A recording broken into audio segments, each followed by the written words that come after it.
آج مجھے خوشی ہے کہ جیلم کے ہمارے وہ تمام ITs کمپنی کے CEOs انہوں نے بڑی شفقت کی ہے. یہ نوجوان جو پڑھ کے جہاں جانا چاہتے ہیں ان کے سرپرست خود وہاں موجود ہیں، ان کی حوصلہ افزائی کرنے کے لیے آئے. اور میرا خیال ہے کہ اگر فیاض بٹ صاحب کو اور حبیب رضا بٹ صاحب کو یہ کریڈٹ نہ دیا جائے جنہوں نے محنت کی، ٹھیک ہے سرپرستی ڈاکٹر قاسم صاحب کی بھی ہوگی، ضیاء اللہ بخاری صاحب کی بھی ہو سکتی ہے، لیکن میں سمجھتا ہوں کہ جو کام انہوں نے فیلڈ کے اندر کیا اور آج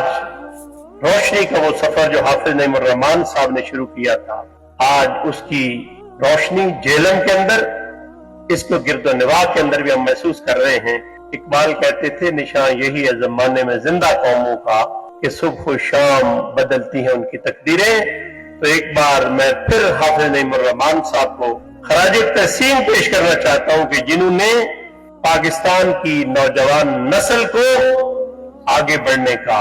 علم اور ہنر کا، IT کے ذریعے ترقی کا، اپنے پاؤں پہ کھڑا ہونے کا، خودداری کا راستہ دکھایا.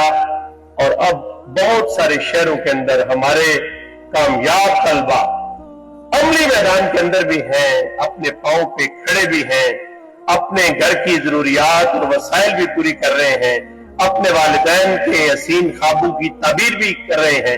اور سب سے بڑھ کر ملک و قوم کی تعمیر و ترقی کے اندر اپنا کردار ادا کر رہے ہیں.